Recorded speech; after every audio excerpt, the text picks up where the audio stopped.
अध्यक्ष महोदय, 12 किसानों की जान जा चुकी है।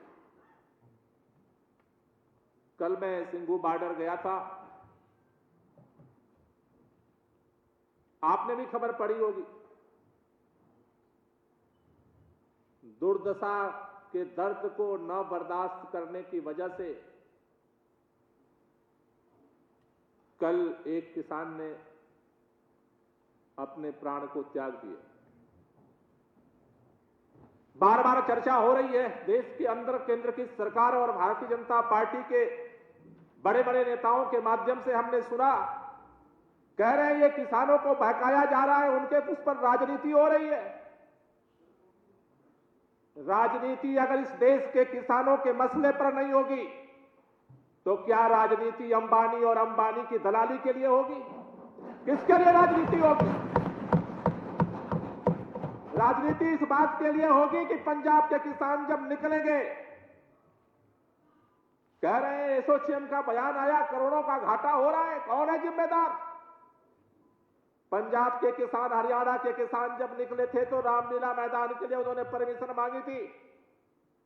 अगर केंद्र सरकार ने रामलीला मैदान में आंदोलन करने के लिए परमिशन दी होती, न तो 12 किसानों की जान जाती, न तो हमारी माताएं बहनें इस ठंड में सड़क पर ठिठुरती, न तो आर्थिक नुकसान होता। कौन है जिम्मेदार इसका? अगर पंजाब का किसान, हरियाणा का किसान रामलीला मैदान में आकर के अगर अपना आंदोलन करता तो संविधान का क्या अपमान हो जाता? क्या मोदी जी का या भारतीय जनता पार्टी का अपमान हो जाता? ऐसा नहीं था। आज जो परिस्थितियां पैदा हुई हैं, केंद्र सरकार कह रही है चीन का समर्थन है, पाकिस्तानी करा रहे, खालिस्तानी करा रहे, आतंकवादी करा रहे, टुकड़े टुकड़े गैंग करा रहे। अगर आज दिल्ली के बॉर्डर सील है, उसका सिर्फ और सिर्फ एक जिम्मेदार है, उसका नाम है भारतीय जनता पार्टी की केंद्र सरकार। अगर रामलीला मैदान में आंदोलन की परमिशन दी गई होती तो आज जो हालात पैदा हुए हैं वो हालात पैदा नहीं होते। अध्यक्ष महोदय, दूसरी बात कहना चाहता हूं, आप कह रहे हो आम आदमी पार्टी के लोग, विपक्ष के लोग राजनीति कर रहे हैं। हाँ, हम कर रहे हैं राजनीति। अगर तुम किसानों के ऊपर लाठी चलाने की राजनीति करोगे तो हम किसानों की रक्षा करने की राजनीति करेंगे, कोई नहीं रोक सकता। अगर आप किसानों के ऊपर पानी की बौछार चलाने की राजनीति करोगे तो हम उसका विरोध करने की राजनीति करेंगे। अगर आप किसानों को समझते हो कि पंजाब के किसान है, हरियाणा के किसान है, पंजाब को भूल गए? हिंदुस्तान याद करिए अध्यक्ष महोदय, हिंदुस्तान जब गुलाम था, इस मादरे वतन की रक्षा के लिए किसानों के ऊपर जब संकट आया, पगड़ी संभाल जट्ठा आंदोलन, उसी किसान आंदोलन की जन्मदाता भूमि है पंजाब। अजीत सिंह को भूल गए? लाला हरदयाल को भूल गए? करतार सिंह सराभा को भूल गए? उधम सिंह को भूल गए? इस देश के अंदर मादरे वतन की आजादी के लिए लाखों लोगों ने कुर्बानी दी, लेकिन शहीद आजम कहा जाता है जिसका नाम भगत सिंह है, जिसको उसी पंजाब की धरती ने पैदा किया। आज आप कह रहे हो पंजाब है, पंजाब है, पंजाब जैसे गुनाह हो गया पंजाब में पैदा होना, हरियाणा में पैदा होना गुनाह हो गया। अध्यक्ष महोदय, जिस तरह के हालात पैदा किए गए हैं, मैं इस सदन के माध्यम से निवेदन करना चाहता हूं, अभी वक्त गुजरा नहीं है। आप कह रहे हो वो खालिस्तानी है, आतंकवादी है। अध्यक्ष महोदय, मैं आपके माध्यम से पूछना चाहता हूं, 6 राउंड की वार्ता हुई है किसानों के साथ, 32 प्रतिनिधि पहले दिन गए थे, उसके बाद 40 प्रतिनिधि गए। जिन 40 नेताओं से केंद्र सरकार वार्ता कर रही थी विज्ञान भवन में, वो खालिस्तानी थे तो वार्ता क्यों हो रही थी? वो आतंकवादी थे तो वार्ता क्यों हो रही थी? अगर वो टुकड़े टुकड़े गैंग के मेंबर थे तो वार्ता क्यों हो रही थी? आप समझते थे कि किसान बेवकूफ होते हैं, हम बड़े बड़े कृषि अधिकारियों को बिठा करके और उनको समझा देंगे गोल गोल गोल गोल। किसान प्रैक्टिकल साइंटिस्ट है, व्यवहारिक वैज्ञानिक है। जब से ये धरती पैदा हुई भारत के अंदर, जब से कृषि पैदा हुई है, वैज्ञानिक बाद में पैदा हुआ, किसान पहले पैदा हुआ जो किसान को खेती करता है। उन्होंने समझाया 2 दिन किसानों ने सुना, एक एक बात को सुना, कृषि मंत्री जी को सुना, कृषि राज्य मंत्री को सुना, पीयूष गोयल जी को सुना, सारे मंत्रियों को सुना किसानों ने। उसके बाद किसानों ने अपना प्रेजेंटेशन दिया, एक एक पॉइंट समझाया। बाद में सरकार ने माना कि हां हमसे गलती हुई। अगर गलती हुई तो फिर जिद पे आने की जरूरत नहीं है। अगर आपने मान लिया कि गलती हुई तो बिल वापस कर लीजिए। देश अपना है, पार्लियामेंट अपनी है, बहुमत आपका है। किसानों के साथ कमेटी बना करके इस बिल को वापस कर लीजिए। नया कानून लाइए, उसमें बुराई क्या। आज अध्यक्ष महोदय, कृषि कानून का जो मसला है, किसान आंदोलन का मसला है, केवल जिद पे अटका हुआ। मैं इस पूरे सदन के माध्यम से, देश के किसानों के माध्यम से निवेदन करना चाहता हूं केंद्र सरकार से, जिद छोड़िए, आज इसका समाधान निकल जाएगा। अध्यक्ष महोदय, कहा जा रहा है ये एमएसपी जारी रहेगी। देश में हर जगह किसान को बेचने का अधिकार मिलेगा। मैं जहां पैदा हुआ पूर्वांचल में, वहां तो मंडी नहीं है। वहां तो हमारे घर को तो, हम तो जब से पैदा हुए तब से पैदा होता है धान, गेहूं, सरसों, कहीं भी बेच लेते हैं। प्रतिबंध कब था? प्रतिबंध कब था? हम तो कहीं भी बेच लेते हैं। कितना बेचते हैं? आज की बात है, कह रहे हैं प्रधानमंत्री जी ने सदन में कह दिया एमएसपी दी जाएगी। आज की डेट की बात बता रहा हूं अध्यक्ष महोदय, प्रधानमंत्री जी के कहने के बाद एमएसपी है 1800 रुपए। मेरे खेत का उपज 1100 में बिकी है, 30 क्विंटल। मोदी जी ने कह दिया, फिर भी कोई मान ही नहीं रहा, तो किसान कहां जाए? इसलिए किसान कह रहा है आपको मंडी रखना है। आप कह रहे हो मंडी रहेगी, मंडी रखिए। आप कह रहे हो ओपन करना है, लोगों को और जगह जाइए, जाने दीजिए।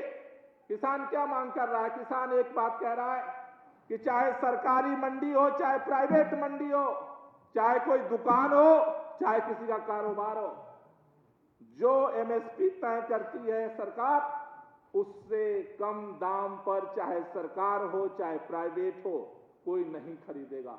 इतनी तो गारंटी मांग रहा है। आपको देने में क्या हर्ज है? आपको क्या तकलीफ है भाई? किस बात का दर्द है? अगर आप अपने ही बात पर अटके हो कि मोदी जी ने कह दिया तो कानून बना दो। प्रॉब्लम क्या है? अध्यक्ष महोदय, आपके माध्यम से मैं केवल एक ही बात कहना चाहता हूं। अंग्रेजों ने यह भूल की थी। अंग्रेजों ने धीरे धीरे, जब ईस्ट इंडिया कंपनी का राज था, तो धीरे धीरे इस देश के अंदर धीरे धीरे जितने राजा नवाब थे, जिनके पास सेना थी, थोड़ी थोड़ी, ज्यादा तो बची नहीं थी, उन सबको धीरे धीरे अंग्रेजों ने हड़पा। धीरे धीरे सब्सिडी सेना बनाई, धीरे धीरे कब्जा किया। बहादुर शाह जफर के लाल किले को भी जब हड़प लिया, किले में बंदी बना दिया, पेंशनधारी बना दिया, उसके बाद अंग्रेजों को लगा कि अब हमारा इस देश पर एक छत्र राज है। ईस्ट इंडिया कंपनी को लगा हमारा कोई क्या बिगाड़ सकता है। अध्यक्ष महोदय, मैं आपसे कहना चाहता हूं, यही वो किसान है। और इन्हें किसानों का बेटा मंगल पांडे ने बिगुल बजा दिया था। उन्हें किसानों के बेटों ने मन मेरठ की छावनी में बिगुल बजा दिया था। किसान किसान नहीं है अध्यक्ष महोदय, किसान का बेटा ही जवान होता है। और जिस दिन किसान और जवान मिल जाएगा, अंग्रेजों की हुकूमत को चकनाचूर कर दिया था। किसी भी अहंकार इस सरकार को ज्यादा अहंकार में रहने की जरूरत नहीं। इसलिए अध्यक्ष महोदय, मैं इस सदन के माध्यम से, चूंकि दिल्ली के चारों तरफ किसान सड़क पर हैं, हम खुले मन से उन किसानों के आंदोलन का समर्थन कर रहे हैं, क्योंकि उनकी मांग जायज है। और मैं आप सबको एक बात कहना चाहता हूं, किसान अपने लिए नहीं लड़ रहा, किसान देश के लिए लड़ रहा है। ये जो दस्तावेज हैं, ये दस्तावेज केवल किसानों के ऊपर हमला नहीं है, ये पूरे देश के पूरे सिस्टम को चेंज करने वाले हैं। क्योंकि कृषि भारत की रीढ़ की हड्डी है, और जब स्पाइन पे हमला होता है तो शरीर बचाना मुश्किल हो जाता है किसी भी देश के लिए, किसी व्यक्ति के लिए, समाज के लिए।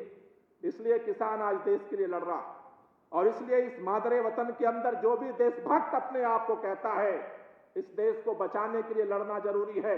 और अगर देश को बचाने के लिए लड़ना जरूरी है तो किसानों के हक में आज खड़ा होना जरूरी है, क्योंकि अगर आज नहीं हम खड़ा हुए तो कल फिर हम लड़ने लायक नहीं बचेंगे, फिर अगली की अगली पीढ़ियां खड़ा हो पाएंगी।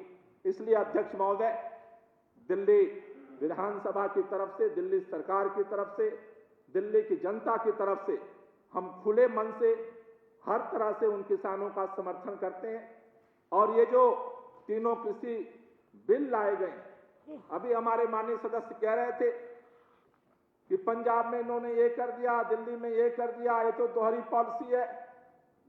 अध्यक्ष महोदय, मैं आपसे कहना चाहता हूं, केंद्र सरकार पिछले एक हफ्ते से केवल एक कोशिश कर रही है, किसी तरह से इस मुद्दे को भटकाया जाए, किसी तरह से इस मुद्दे को भटकाया जाए।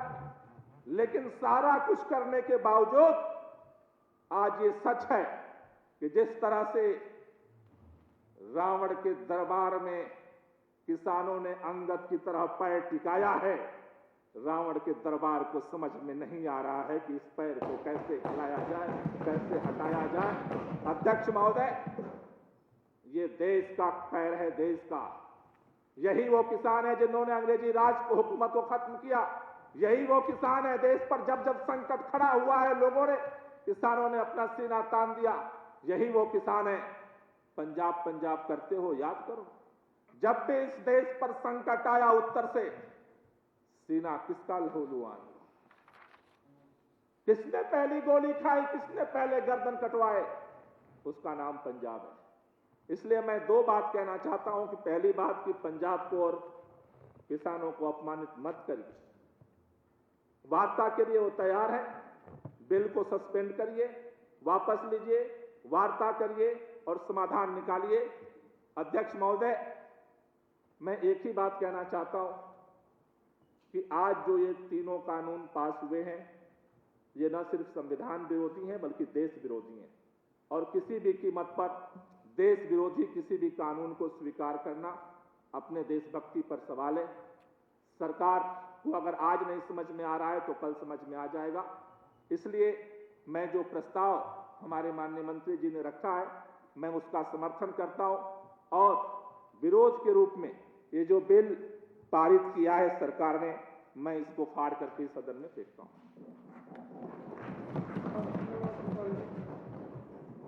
बिजली जी,